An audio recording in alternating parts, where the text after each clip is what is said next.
میرے گناہوں کی محبت کو رکھنے والوں، کامیابی کا پہلا زیرہ قرآن بتا رہا ہے، بہترین کامیاب لوگ وہ ہیں، کامیابی ان کا مقدر ہے جنہوں نے گناہوں سے اپنے دل کو پاک کر لیا ہے، گناہ کی محبت سے دل کو پاک کر لیا ہے۔ یاد رکھنا، انسان خطا کرتا ہے، انسان سے گناہ ہوتے ہیں، انسان سے جرائم ہوتے ہیں، یاد رکھنا انسان سے گناہ ہوتے ہیں، انسان گناہ کرتا نہیں ہے، انسان سے خطائیں ہوتی ہے، انسان خطا کرتا نہیں ہے۔ ہونے اور کرنے میں کیا فرق ہے؟ ایک انسان وہ جو جان بوجھ کر گناہ کرے، یہ گناہ کرنا ہے، اور ایک انسان وہ جو بچتے بچاتے زندگی گزارے، پھر بھی اس سے گناہ ہو جائے، پھر بھی اس سے خطا ہو جائے اور وہ اس پر نادم اور شرمندہ ہے۔ ایسے بھی گنہگار ہیں۔ تو یہ گنہگار اللہ کو پسند ہے کہ جو گناہ کرنا چاہتے نہیں ہیں مگر ان سے گناہ ہو جاتا ہے، اور جب وہ گناہ ہو جاتا ہے تو وہ شرمندہ ہوتے ہیں، پشیماں ہوتے ہیں، اللہ کی بارگاہ میں گڑ گڑاتے ہیں، اللہ کی بارگاہ میں روتے ہیں۔ بلکہ اللہ اکبر، اگر گناہ ہو جائے اور انسان شرمندہ ہو، حدیث پاک میں آتا ہے گناہ پر شرمندہ ہونے والے گنہگار کا مقام کیا ہے، گناہ پر شرمندہ ہونے والے مجرم کو کیا شان عطا کی جاتی ہے۔ اللہ کے سچے رسول صادق و مصدوق مصطفیٰ کریم رؤوف الرحیم صلی اللہ علیہ وآلہ وسلم ارشاد فرماتے ہیں، بنی اسرائیل میں ایک شخص تھا، اس سے گناہ ہو گیا، جب گناہ ہوا تو گناہ پر وہ اللہ سے ڈر گیا اور اپنے گھر میں ٹہلنے لگا، ہائے مجھ سے گناہ ہو گیا، اب کیا ہوگا، ہائے مجھ سے گناہ ہو گیا، اب کیا ہوگا۔ اللہ کے رسول فرماتے ہیں گناہ ہونے پر وہ اللہ سے ڈرا اور بے چین ہو کر کے ٹہلنے لگا۔ اللہ کو اس کی یہ ادا اتنی پسند آئی، اللہ نے اس کی اس ادا پر اس کا نام صدیقوں میں درج کر دیا، صدیقوں میں اس کا نام لکھا گیا۔ یہ صدیق کون ہوتے ہیں؟ انبیاء کے بعد سب سے بڑا درجہ اگر اللہ کے بندوں میں کسی کے پاس ہے تو وہ درجہ صدیقیت ہے۔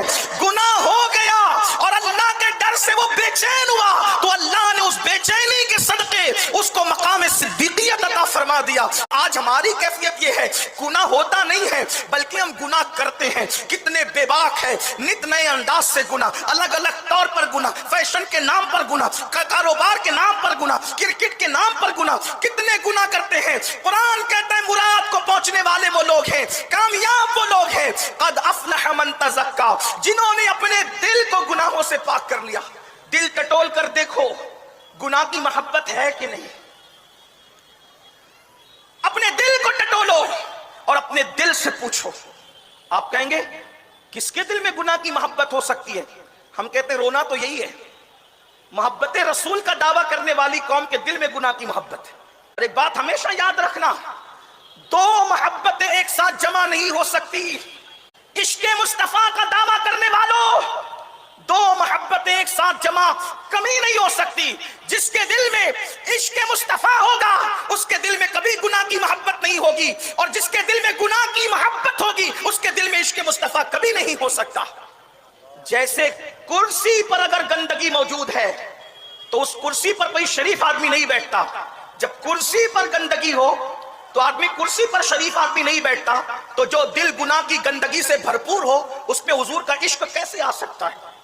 نعرہ لگانا اور چیز ہے اور حقیقت اور چیز ہے۔ اللہ کے بندوں اپنے دل کو ٹٹولو، ہمارے دل میں گناہ کی محبت ہے، اور اگر ہے تو اس کو نکالیں گے کب، اس کو کب صاف کریں گے، اس کو کب پاک کریں گے؟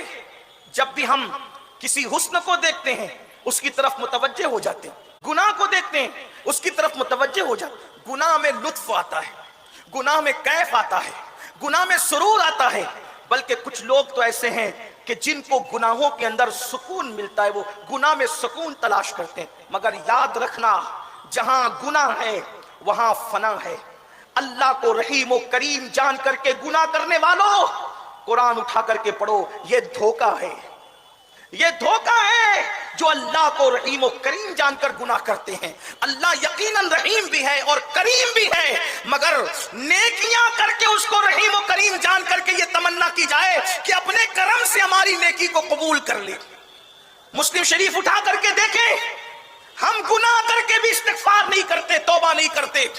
اللہ کے رسول سید المعصومین جب نماز کا سلام پھیرتے تو نماز کا سلام پھیر کر حضور 3 مرتبہ اللہ کی بارگاہ میں توبہ کرتے، استغفر اللہ استغفر اللہ استغفر اللہ۔